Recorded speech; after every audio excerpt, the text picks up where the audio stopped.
विनाश का बड़ा खेल, एक यादव सिंह के बहाने, दो सरकारों की पड़ताल। हर यादव सिंह होगा बेनकाब, अरबों के खेल में और कितने धन कुबेर। हर डील की पूरी डिटेल, जी संगम की सबसे बड़ी मुहिम। नमस्कार, आप देख रहे हैं हमारी खास पेशकश। मैं हूं अजीत। जिन्हें जनता की सेवा के लिए रखा गया, जिन्हें लोगों की भलाई के लिए, उनकी बेहतरी के लिए नौकरी मिली, योजनाएं बनाने की जिम्मेदारी दी गई, उन्हीं अफसरों ने दफ्तरों को लूट का अड्डा बना डाला, रिश्वतखोरी की दुकानें सजा ली।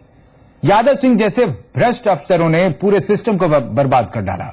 ईमानदारी से जो महीने में चंद हजार रुपए कमाते, साठगांठ से वो देखते ही देखते करोड़ों की काली कमाई के मालिक बन बैठे। भ्रष्ट अफसरों पर कानून का शिकंजा कसता जा रहा है। अब करप्शन पर एक्शन का समय आ गया है। विकास के नाम पर विनाश का बड़ा खेल, एक यादव सिंह के बहाने, दो सरकारों की पड़ताल। हर यादव सिंह होगा बेनकाब, अरबों के खेल में और कितने धन कुबेर। हर डील की पूरी डिटेल, जी संगम की सबसे बड़ी मुहिम। तो नोएडा अथॉरिटी के पूर्व चीफ इंजीनियर यादव सिंह के मामले में जी संगम की मुहिम का असर हुआ। यादव सिंह का मामला प्रधानमंत्री नरेंद्र मोदी तक पहुंच चुका है। पीएम मोदी को इस बात की जानकारी दी गई है कि इस पूरे मामले की मॉनिटरिंग एसआईटी कर रही है। एसआईटी ने यादव सिंह से जुड़े मामले पर ईडी, सीबीआई और सीबीडीटी को बारीकी से नजर रखने का निर्देश दिया है। सूत्रों के मुताबिक एसआईटी ने निर्देश देते हुए यह कहा है कि यादव सिंह के खिलाफ बन रहे आपराधिक मामले पर सीबीआई नजर रखे, जबकि मनी लॉन्ड्रिंग के मामले की ईडी और टैक्स चोरी के मामले की सीबीडीटी जांच करे। आपको बताएं कि इस एसआईटी की जवाबदेही सीधे सुप्रीम कोर्ट के पास है। जी संगम शुरू से इस बात को कह रहा था कि आयकर विभाग की ये कार्रवाई कहीं न कहीं एसआईटी के निर्देश पर हो रही है। वो एसआईटी जिसका गठन सुप्रीम कोर्ट के निर्देश पर केंद्र सरकार ने किया था। 27 तारीख को, बीते 27 तारीख को जब यादव सिंह के ठिकानों पर इनकम टैक्स की छापेमारी हुई थी, उसी दिन जी संगम ने इस बात की संभावना जताई थी कि काले धन का पता लगाने की दिशा में यह कदम उठाया गया है और एसआईटी के निर्देश पर ही इनकम टैक्स ने यादव सिंह के ठिकानों पर छापेमारी की है।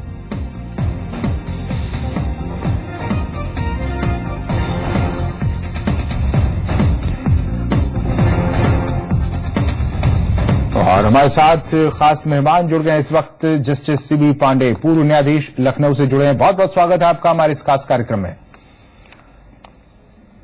जस्टिस पांडे, क्या अब एसआईटी जिस तरीके से इसकी निगरानी कर रही है, इसमें अब आगे की कार्यवाही क्या होगी? जिस तरीके से उसने कहा है कि सीबीआई, ईडी और सीबीडीटी सभी अपनी निगाहें बनाए रखें इस पूरे मामले पर, इसका मतलब क्या हुआ? अब ये सब विभाग किस तरीके से इस पूरे जांच प्रक्रिया में, इस पूरी जांच प्रक्रिया को देखेंगे, मॉनिटर करेंगे और इसमें किस तरह की उनकी भूमिका होगी? कैसे वो आगे मामले को बनाएंगे जो उनके विभाग से जुड़ा हुआ मामला हो?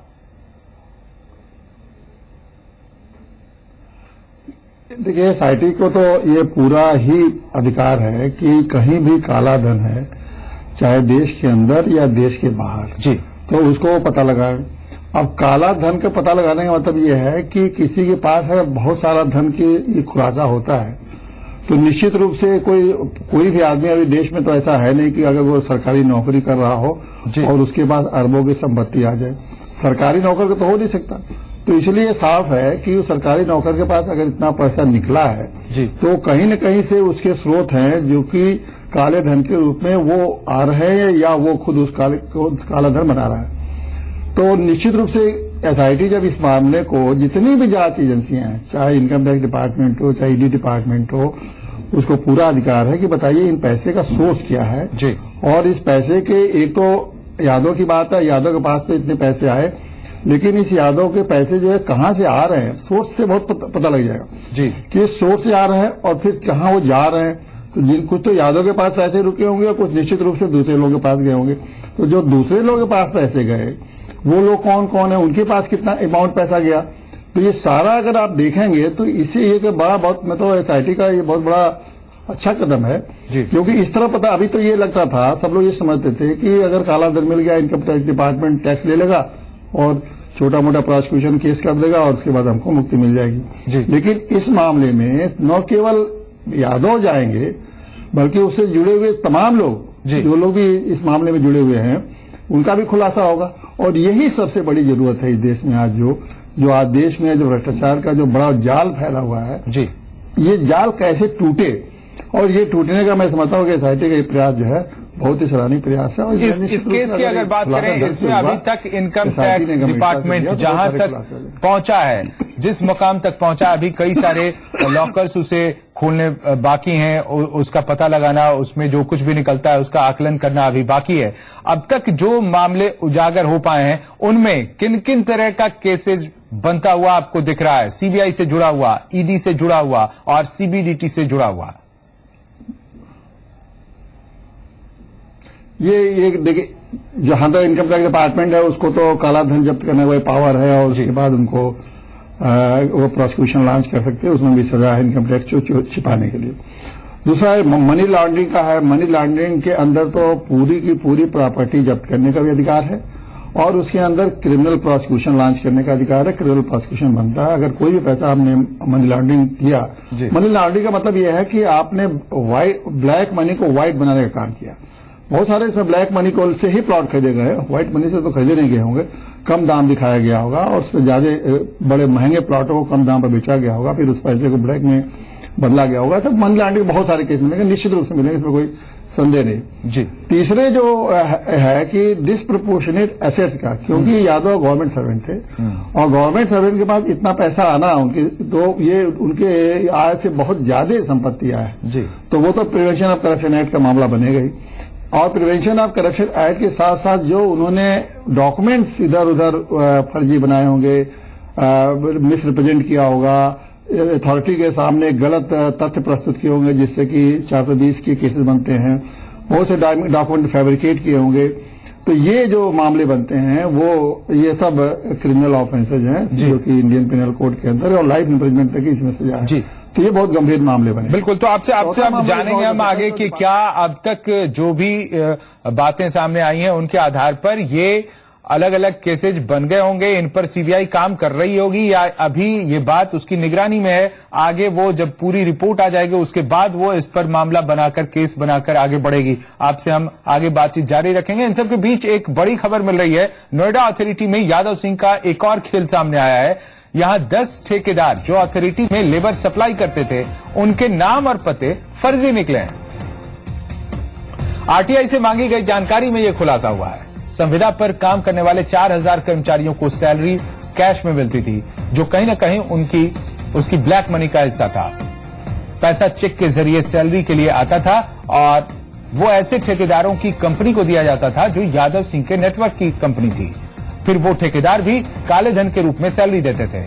इसी खेल की वजह से यादव सिंह ने स्थायी नहीं होने दिया उन्हें।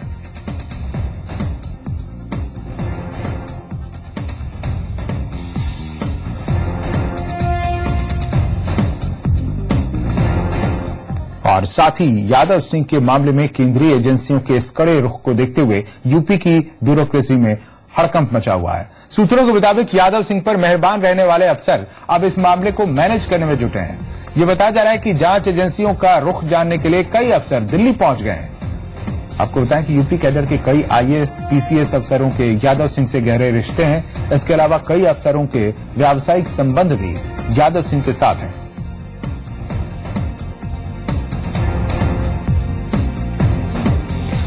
तो यादव सिंह पर शिकंजा कसने के बाद अब वो सभी लोग इसमें फंसते हुए नजर आ रहे हैं जिन्होंने अथॉरिटी में रहते हुए यादव सिंह के गोरख धंधे में उनका साथ दिया था। अब जब एसआईटी इस मामले की मॉनिटरिंग कर रही है तो इस बात की संभावना काफी बढ़ गई है कि जो लोग भी हजारों करोड़ के इस घोटाले में शामिल हैं उनके खिलाफ भी सख्त से सख्त कार्रवाई होगी। ये बताया जा रहा है कि यादव सिंह और उससे जुड़े लोगों की गतिविधियों की जानकारी इन तीनों एजेंसियों को है। ये घोटाला हजारों करोड़ का है। यादव सिंह सिर्फ एक चेहरा है, इसके पीछे राजनेता, अधिकारी, ठेकेदार और बिल्डर हैं जिनकी मिलीभगत से हजारों करोड़ का ये घोटाला किया गया है।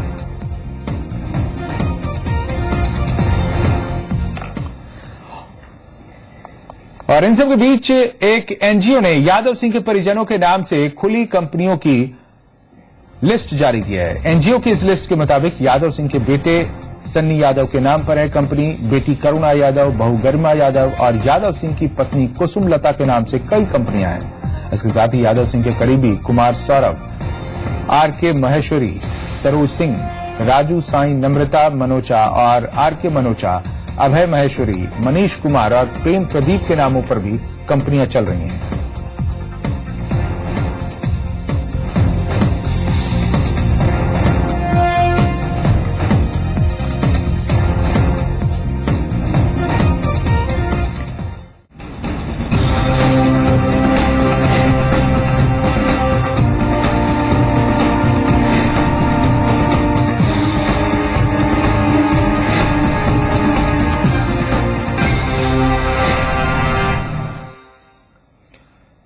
करप्शन पर एक्शन की बात अब शुरू हो गई है, क्योंकि यादव सिंह से जुड़े जो मसले हैं इनकी जांच की मॉनिटरिंग अब एसआईटी कर रही है और एसआईटी ने कई संस्थाओं को अलग अलग निर्देशित किया है कि वो इनसे जुड़े मामलों पर अपनी निगाह रखे और जिस तरह के मामले बनते हैं, केसेज बनते हैं इस यादव सिंह से जुड़े हुए मामले में, उन पर वो आगे बढ़े, जिसमें सीबीआई है, ईडी है और इसके साथ ही सीबीडीटी को भी इस तरह के निर्देश दिए गए हैं। और बात प्रधानमंत्री तक पहुंच चुकी है। प्रधानमंत्री को यह बताया गया है कि एसआईटी इस पूरे मामले की निगरानी कर रही है। हम कर रहे हैं इस पर चर्चा। करप्शन पर एक्शन के तहत जस्टिस सीबी पांडे हमारे साथ जुड़े हुए हैं इस वक्त लखनऊ से। जस्टिस पांडे, जिस तरह से अब करप्शन पर एक्शन की बातें सामने आ रही हैं, इसमें अब कितनी उम्मीद जगती है कि इस पूरे जाल का खुलासा हो पाएगा और इन सब पर कार्रवाई हो पाएगी? ये जो मामला है ना, इसमें मैं नहीं समझता कि इस मामले को सरकार दबा पाएगी, क्योंकि ये एक ऐसा मामला है जो कि देखिए पिछले बहुत सालों से इस बात को, करप्शन के मामले में पूरे देश में माहौल बन रहा था और उसमें चाहे बात चल रही थी, चाहे सुप्रीम कोर्ट की, लोकपाल की, बहुत सारे एक के बाद एक मामले अगर जो खुलते जा रहे थे, तो करप्शन के खिलाफ पूरा देश का जनमानस है। नहीं मानेंगे ये लोग, गवर्नमेंट के लोग, तो निश्चित रूप से ये मामला आप जान ही रहे हैं कि सुप्रीम कोर्ट और हाई कोर्ट के अभी दरवाजे खोले हुए हैं। वहां को अभी तो गवर्नमेंट निश्चित रूप से देखा जा रहा है कि ये मामले कहां तक सरकार जो है ईमानदारी से इसको करने के लिए तैयार है। अब एसआईटी ने कदम उठा लिया, अगर एसआईटी रही तो तब भी एक संदेह का दायरा होता है, लेकिन जब ऐसे एसआईटी ने इस मामले को ले लिया तो अभी थोड़ा इंतजार करना पड़ेगा और एसआईटी तो निश्चित रूप से ये निष्पक्ष रूप से इस मामले को कोशिश करेगी, लेकिन ये मामला अब दब नहीं सकेगा। अब ये अगर कोई भी इसमें सरकार, चाहे उत्तर प्रदेश की सरकार हो या केंद्र की सरकार हो, अगर इसको दबाने की कोशिश करेगी तो दोनों सरकारों को इसका खामियाजा भुगतना पड़ेगा। खासकर केंद्र सरकार का तो उतना अभी इसमें हाथ नहीं है, लेकिन उत्तर प्रदेश सरकार को अभी से इस मामले में किसी के बचाव में कोई कोशिश नहीं करना चाहिए, अन्यथा उत्तर प्रदेश की सरकार के लिए बहुत बड़ा मुसीबत ये मामला बन के आ सकता है और इनके अधिकारी एक के बाद एक पकड़े जाएंगे, साथ ही साथ बहुत सारे नेता भी पकड़े जाएंगे, क्योंकि देखिए अधिकारी जी बिल्कुल ये गठजोड़ रहा है। ये हम शुरू से रखते रहे हैं दर्शकों के सामने के नेता और अधिकारियों का गठजोड़ रहा है और अधिकारी ठेकेदारों के साथ मिलकर इस चीज को कैसे आगे बढ़ाते रहे और घोटाले पर घोटाले को अंजाम देते रहे। बहुत बहुत धन्यवाद आपका, शुक्रिया हमारे साथ बने रहने के लिए। तो एक तरफ जहां नोएडा अथॉरिटी के पूर्व चीफ इंजीनियर यादव सिंह पर शिकंजा कसता जा रहा है, वहीं प्राधिकरणों में बढ़ते भ्रष्टाचार को देखते हुए अखिलेश सरकार अब एक्शन में आ गई है और इस मामले में जी संगम की मुहिम रंग लाई है। अखिलेश कैबिनेट ने हाउसिंग पॉलिसी को बदलने का फैसला किया है। Land free hold, land use conversion policy में भी बदलाव किया गया है। साथ ही समाजवादी आवास योजना भी शुरू करने की तैयारी है। देखिए रिपोर्ट। रंग लाई जी संगम की मुहिम, प्राधिकरणों से मिटेगा भ्रष्टाचार, भ्रष्ट अफसरों की अब खैर नहीं, आम आदमी को मिलेगी राहत, सरकार देगी सस्ते घरों की सौगात। नोएडा अथॉरिटी के पूर्व चीफ इंजीनियर यादव सिंह की काली कमाई और उसके हर रात से जी संगम की टीम पर्दा उठाने में जुटी है। जी संगम की इस मुहिम का असर हुआ है। अखिलेश सरकार ने प्राधिकरणों में हो रहे भ्रष्टाचार से निपटने के लिए कई अहम फैसले लिए हैं। नोएडा अथॉरिटी समेत सूबे के दूसरे प्राधिकरणों में भ्रष्टाचार के खेल में बिल्डरों, अफसरों, इंजीनियरों और नेताओं की सांठगांठ रहती है। लिहाजा अखिलेश सरकार ने सिस्टम में बदलाव का फैसला कर लिया है। यूपी सरकार ने पुरानी हाउसिंग पॉलिसी की जगह नई हाउसिंग पॉलिसी बनाई है। अखिलेश कैबिनेट ने इस पर मोहर लगा दी है। सरकार को उम्मीद है कि नई आवास नीति से भ्रष्टाचार पर अंकुश लगाने में मदद मिलेगी। प्राधिकरण में वीसी, आवास आयुक्त और कमिश्नर को और ज्यादा मजबूत किया जाएगा। इसके साथ साथ लैंड फ्री होल्ड करने, लैंड यूज कन्वर्जन के लिए भी नई नीति बनाई गई है। इसके साथ अखिलेश कैबिनेट की बैठक में शहरों के लिए नई आवास योजना को भी मंजूरी दी गई।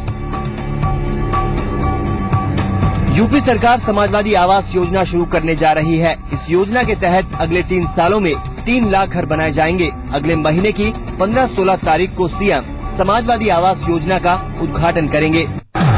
विकास के नाम पर विनाश का बड़ा खेल, एक यादव सिंह के बहाने 2 सरकारों की पड़ताल। हर यादव सिंह होगा बेनकाब। अरबों के खेल में और कितने धन कुबेर, हर डील की पूरी डिटेल। जी संगम की सबसे बड़ी मुहिम।